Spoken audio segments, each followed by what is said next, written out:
everybody, and welcome back to some more Pokemon Black 2 No Healing in Battle Revenge Repel's effects wore off. In the last episode, we did something. I don't remember. It's been a bit of time. It's been a peck of time, friends. We went back inside of the Chargestone Cave, finished taking out all the trainers inside, on the bottom floor mainly, and we explored Mr. Olton City, all little of it there is to explore, which is pretty sweet, I suppose. And now, because of how I'm handling this playthrough, all that is left for us to do before we can head on, before I will head on. I technically could go up there if I really wanted to, but I'm gonna go ahead and take on the 6th gym of the game in this episode, being Gym Leader Scylla. And the reason for that is because if you take a look at our team here, Gushers is at level 40. That's the level limit. So I don't really have a choice. I couldn't go, if I went north, if I needed Gushers, that's a yikes, because she'd probably have passed the level limit. So I gave the experience share to Brooklyn last episode, but I did go ahead and switch that over to Marcus for this episode, because I'm not going to be using Marcus against the gym trainers, I hope, and I want him to get experience over Brooklyn in the gym, because of course I'll need to train all my Pokemon up to level 40, but Marcus getting experience inside the gym is most important right now, because Marcus might need to fight, because this is going to be the Catherine show. This is Catherine's debut. No, it's not her debut. She's been here forever. She's a part of the original 6, but this is her gym, honestly. The ordeal back when we evolved Catherine, when she had a partner, Cacnea, named Sonora, was Jolteon or Flareon. And at that time, I went with Jolteon, obviously. That's why Catherine is here as a Jolteon. And there was many close calls making me wish that I went with Flareon. And now it's Sonora being long gone and me getting to pick out a partner for Catherine that would benefit Jolteon, being Medicham Marcus. I feel a lot better, and I'm so glad I evolved her into Jolteon, because who would we have to fight SKYLA with? To be fair, if I did evolve her into Flareon, she could be dead. I don't think she'd be dead. It would be no different. It probably would have been more helpful for the trainers that she has fought, maybe. I don't know. But I would have added somebody by now that would have been able to take down SKYLA. Carly could probably do it if I needed her to, but that's not a path I'm really looking to take right now. Somebody's used a Psychic type against this gym before, and it did not go well. With a Poison type as its partner, mind you. So let's just go inside the gym and talk to the champion making guy, who's gonna come at me from the wind. You know, he's gonna come at me. Look at him, he's spinning. He's now a dancer. He was doing some hardcore dancing. He was spinning. What would they call that? And you spin on the dance floor. That's an ice skater. That's not a dancer. I mean, that's ice dancing. Is that what they call it? I have no idea.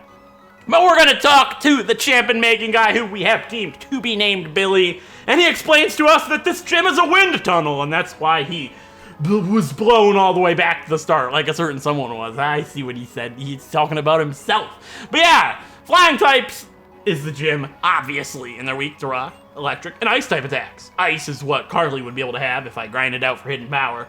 But you're not going to want to take on this gym with a ice type or a rock type, for reasons you'll see later in the episode. But this gym is the Catherine show. I would be shocked, no pun intended, if we weren't able to take out every single Pokemon in this entire gym in a singular hit, except for one, which the people watching this that have played this game before know the Pokemon that I'm probably referring to. Fight me, Pilot Mark. I was gonna say Jonah. I say Jonah too much. I was also gonna say Johnston. I'm sticking with, what did I say? Mark. There's a thing I need to point out here for everybody watching. I'm exhausted. It's Flynn. Never would have got that one, unfortunately. All right, this is a good test. I want to see level 40? That's the level that Skyla's is at. Okay, I want to see something. Please don't make me eat my words. Like, I'm worried her Swoobat could outspeed me. Unlikely, because Catherine has like 15 higher base speed than Swoobat, but this thing's 2 levels higher than me, which I was not expecting. Good, we outspeed. All right, if I could knock this thing out in one hit at level 38, I'd feel very comfortable. That's a phenomenal feeling. That's a huge weight, because she leads with a Swoobat, and that's arguably her most threatening Pokemon on her team. But yeah, I need to point something out. I'm exhausted. I have stayed up all night. I haven't slept for like, dang it, I was gonna move. I'm not quick reflexed today, friends. It's 8:30 in the morning. And if you're watching, dang it, if you're watching this live, you're watching this on the same day that I'm recording it. It is, I almost said July 12th. That's pretty far from the truth, but it is September 12th. yeah, September 12th at 8:18 in the morning, and I'm exhausted. You might be like, why are you recording this? Because I've been procrastinating and slacking lately. And I told everybody on Discord I'll try and have a video out on Thursday. So I could go to bed. I could use it. But then I thought I could make a video. But then I thought, well, this is a gym episode. Is this really an episode that I want to kind of just wing? No pun intended, friends. Yeah, because I thought about it a little harder. It's the flying type gym. I have Catherine. I don't really need to worry. Please don't live this. I don't need to worry. Like, I have literally the best Pokemon you could possibly have at this point in the game to take down SKYLA. Come at me. Name a better Pokemon for this gym in Black and White 2 that you can have at this point legitimately. I'll wait. You're not gonna come up with anything. You might be like, well, Galvantula's super strong and an electric type. Wrong! It's part bug type. So flying moves are neutral against it. Are they neutral against Catherine? Well, technically, Catherine probably takes flying type attacks worse than a Galvantula because her defense is really low. Because she has a minus defense nature, which I just remembered, which is great to remember because that means it's not a minus speed nature that I'm completely overlooking. Hello, Arkin. Also, as you might be able to tell, I retaught Volt Switch. I didn't want to have that in the Chargestone Cave because of all the triple battles and stuff like that, but I retaught it because it could literally be the game-changing move for this gym. Elisa, the model, if you will, of the Unova region, is going to help us defeat SKYLA, who arguably, factually, is way more attractive than Elisa. Let's just be honest. I'm not going to take this there. I'm supposed to be family friendly. It says so on the business card, and I'm not going to talk about what gym leader is hotter openly. I'm going to shut up and talk about a new topic. One that I thought of before the episode. I got emotional today. Marcus just hit level 40. That's super cool. The experience share is now going back on Brooklyn because Brooklyn's our lowest level Pokemon right now. Like level, what, 37? Yeah, and I don't really like training Brooklyn. So here, you take the experience share. Marcus, you need your wide lens back. Do I think I'm gonna use high jump kick today? No. What would be better for Marcus to have then? Like, the electric gem? Maybe? Maybe. Yeah. Marcus, you can have this. If you actually need to use it, it was worth it. It'll probably save your life. Okay, you have the experience here. That's phenomenal. Catherine's at level 39. That's also phenomenal. We're going to have very little training to do. But I got emotional today, guys. Because today is actually the 10-year anniversary. You can blow me into the sky, please. It's the 10-year anniversary of Pokemon Heart Gold and Soul Silver being released. And that hit me. It hit me really hard, actually. Because, like, I remember Soul Silver was actually the second Japanese Pokemon game that I purchased. Second and final, actually. I haven't ever bought a Japanese game after that.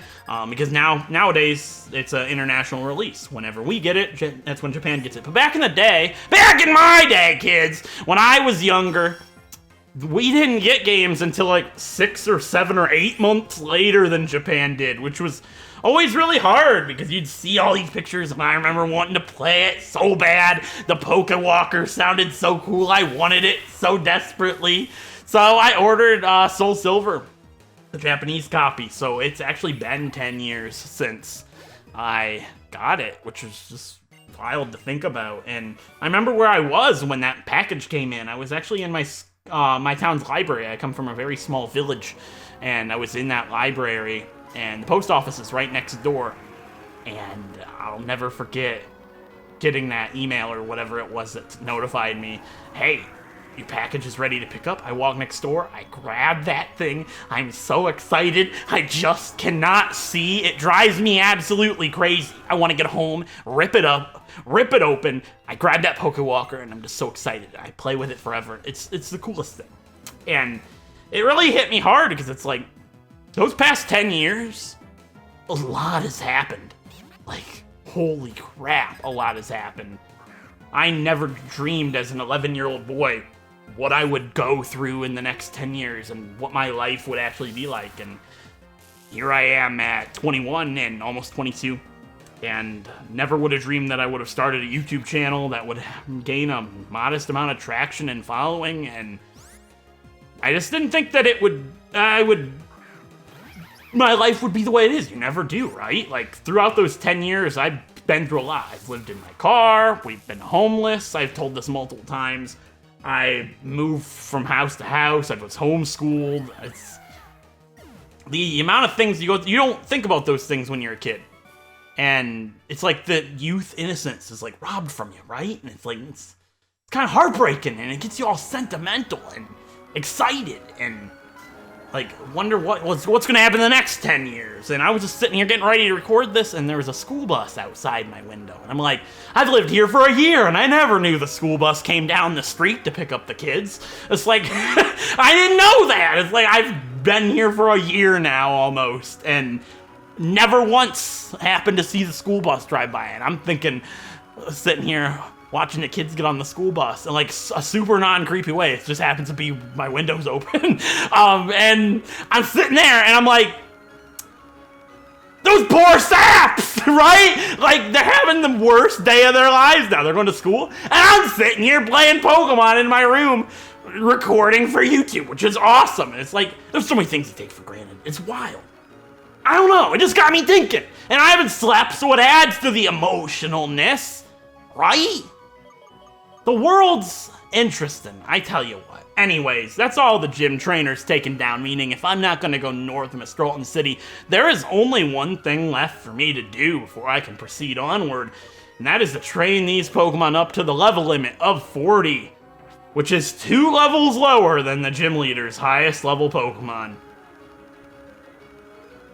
And then take on the 6th gym leader of the game. It's wild. 6 gyms in, and who knows? Who knows how this could go? Who knows how the rest of this adventure could go? This probably won't go very poorly. I could fight it right now if I wanted to, which, you know, I'm not going to do that. I always want to be prepared. I am tired, and I'm not, you know, in the best headspace, but I'm not stupid. You know what I mean? I was going to teach Tract over Signal Beam, but I don't want to waste the shards. I don't think I'm going to need a Tract.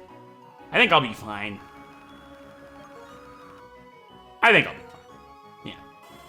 But yeah, I'm not going to make any rash decisions. I haven't slept, but I'm not stupid, right? I should train everybody up to the level limit just to be safe. I know. Well, Catherine's so close, I don't really feel like training her, so I'm just going to use a rare candy on her. Yeah, that sounds fair. I bought a whole bunch of berries, so, like, I just don't even need to stop at the Pokemon Center. I can train the other guys up, and I'll make it back to the gym. Get that training montage started, and I'll see you guys when I'm done. Enjoy the gym battle! I've been waiting for you. You're a tough trainer who can face the wind and not get blown off your feet. I'm kind of excited about this battle.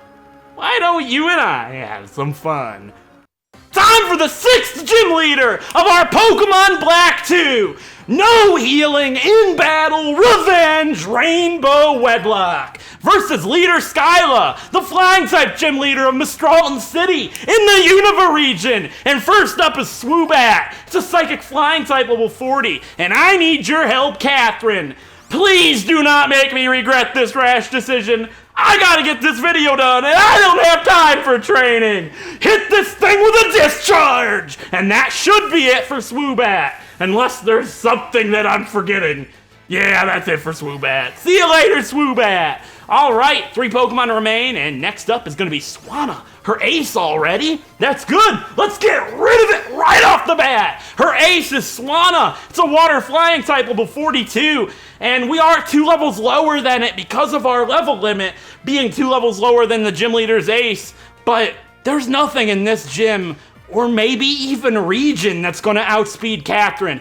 And it's a water flying type, like I said, meaning it's done, son! Discharge! And that should be it for her ace, without a doubt. Yes, it is. All right, that's it for Swanna. I was so worried it was gonna like have a focus sash or something that I forgot about. All right, Sigilyph. I forgot about that. I assumed she had Swanna, Swoobat, Unpheasant, and Skarmory, but I guess she doesn't have an Unpheasant. Well, I'm glad she's sending in her other Pokemon last, because that's the biggest threat on the team. Sigilyph is a Psychic Flying type, as well as Swoobat at level 40, and I was really concerned she might have a Sigilyph, but the main reason for that is if it came out early, because it could use the move Tailwind, which would allow her Swanna to outspeed me, but that's not a problem. I'm gonna go for the sweep. Let's use Discharge, get rid of it, and get this fight wrapped up. That's it for Sigilyph. All right, 1 Pokemon remains, and it's the only Pokemon in this gym that's going to be able to survive a Discharge. And the reason for that is it's a Skarmory. It's a Steel Flying type, and I'm certain that it has the ability Sturdy. But she says she'll never give up, meaning she gets at least 1 more turn to battle. We're gonna use Discharge, and it probably has Sturdy. It might have Keen Eye, saving me some time, and it doesn't. It's gonna go ahead and live 1 HP because of Sturdy. And it also has an item. It must be an Orange Berry? Citrus Berry? Citrus Berry. All right, it's gonna go for Agility, which doesn't threaten me too much because I would be surprised if it even outsped me with an Agility. I mean, that would be ×2 speed, so it probably will, but it can't clear me in 1 shot. There's absolutely no way. It has X-Scizor, which is kind of strange, and yeah, we take that very nicely. We Discharge, and that's it for SKYLA, and the easiest gym badge we will ever obtain in this playthrough. Nice work, Catherine. I have no regrets now of evolving you into Jolteon. I made the right decision back then, and I stand by it for the rest of this adventure. I won't forget this battle either, SKYLA. Thank you for giving me an easy fight. Oh. And with my favorite gym leader defeated, and probably one of the worst gym leaders of all time, I stand by that, you know, battling-wise anyways. Call me. Yeah, she's gonna go ahead and have a great battle with us like we just did, and she'll go ahead and give us our 6th badge of the game. The Jet Badge from SKYLA.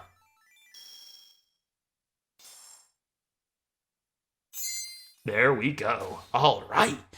And with the Jet Badge, Pokemon up to level 70 will now obey us, but that's not going to be an issue in this playthrough, obviously. And she'll give us a TM, so we always remember this battle, and this TM is really good.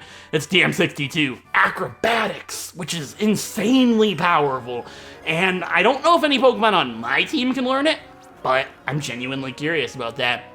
It's a great move, and I would love to teach it to somebody if it fits. Marcus might be able to learn it. Nope, nobody on our team can learn it. Unfortunately, Brooklyn can't.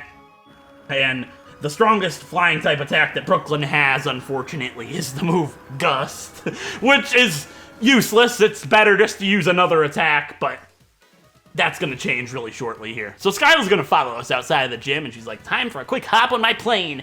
She wants to follow Professor Juniper, and luckily, because of how I ordered things here, she can't fly us to Lentimas Town until we have gotten the professor at the Celestial Tower, which is great because I don't want to go to Lentimas Town yet. We have some unfinished business to do here north of Mr. Alton City. But first, now that we have defeated SKYLA, we can come inside of this place here and talk to this guy, and he's like, whoa, a jet badge! I'll tell you something cool. We left our treasure at the end of the runway, and while Brooklyn cannot learn the move Acrobatics, he can get himself a normal type attack that is better than Gust and might prove super useful in this adventure. Let's get a reward for defeating SKYLA with a second flying type TM, and that's TM40 for Aerial Ace, which is a move that never misses, 60 power flying type attack, and is just really good. And not only flying types can learn it, a lot of Pokemon can learn Aerial Ace. It's a really good TM, so I'm gonna go ahead and see who can learn it, and definitely go ahead and teach that to Brooklyn